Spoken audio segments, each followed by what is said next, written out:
Hi, Firestarter here, and this is my review of the Playarts Kai Devil May Cry 4 Nero.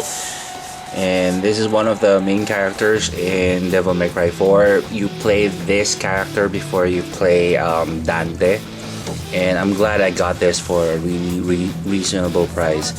And I would like to thank that guy because he was really nice to wait for me to get my finances around to purchase one of these. I really like one. I really like to have one. So we got here the box. It says here at the bottom, Devil May Cry and hot foil. It says here, Devil May Cry Playarts action figure and Kai. Devil May Cry 4. Nice window. Looks like a church to me. Something really legal. We got Capcom, Square Enix, warning blurb, same as the other side, but we got Nero. Nero's photo over here. It looks badass. And at the back, some of the, sorry if I'm tilting the box because it's too big for my camera.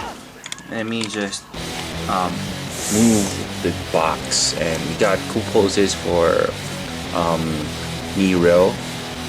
And let's open this and I'll show you the contents. So I'm going to show you one of the accessories. This is the Red Queen, his signature sword that has a trigger at the handle. So every time he uses this, and the sword lights and becomes a more powerful weapon altogether. But since this is in what I like about Playarts Kai is that extra detail that you can find on the accessories, especially on the figure. But let's go through the accessory, which is this one, the Red Queen.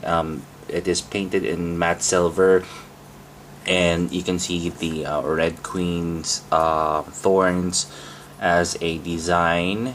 And on the base we got like this is actually a sticker that has a lot of detail on it, especially on the handle, which is painted in glossy red, and the gold or bronze paint is also glossy.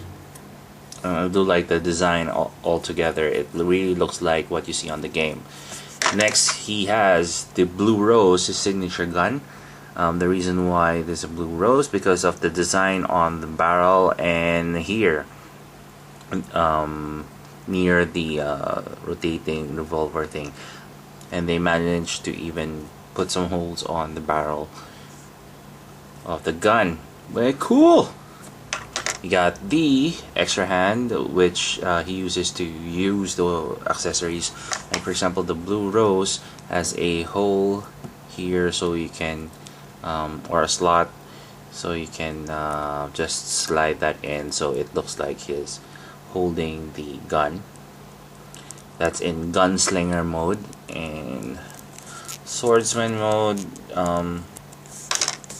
there's a slot here for the hand. Should be on the other side because he uses the trigger to power up the sword or the Red Queen.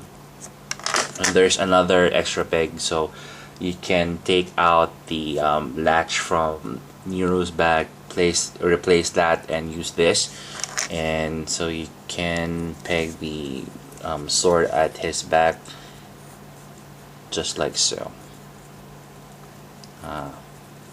So you can rest at his back, and it's a good stowaway. So this is the figure. He has some really great, amazing sculpt. Let me go through the articulation points. You got a swivel on the head, and it's on a ball joint, so it can move up and down, left and right. A arm swivel, a single hinged elbow swivel on the hands. Leg articulation 2. It's on a ball joint. It's just one. A double hinged knee, and a swivel on the foot, and a hinge on the ankle. The foot is slightly loose, so but it doesn't hinder the whole posability for the figure.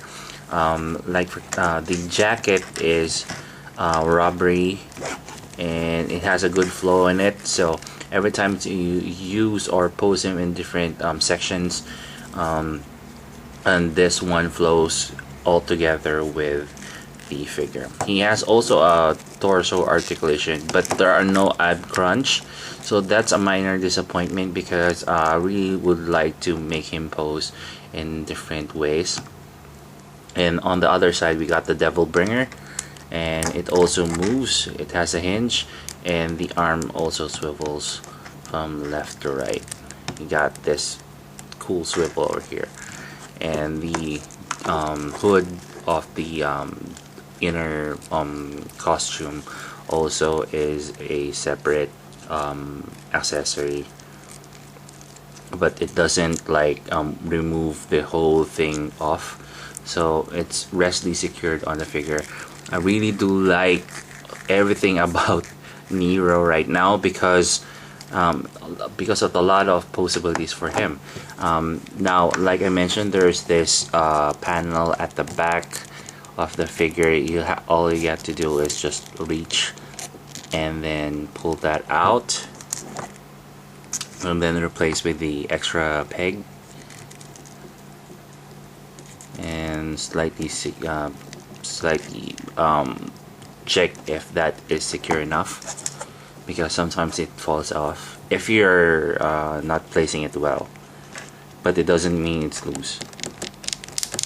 And they'll just peg the sword at the back.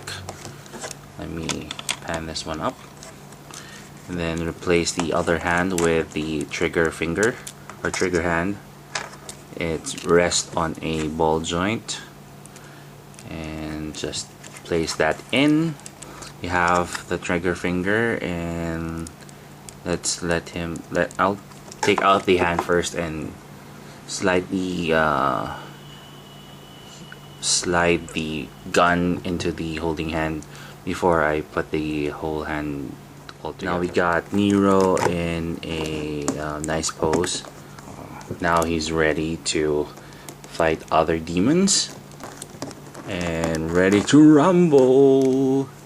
Okay, the only complaint that I have, although he's easy to stand, it's the feet that wobbles a lot.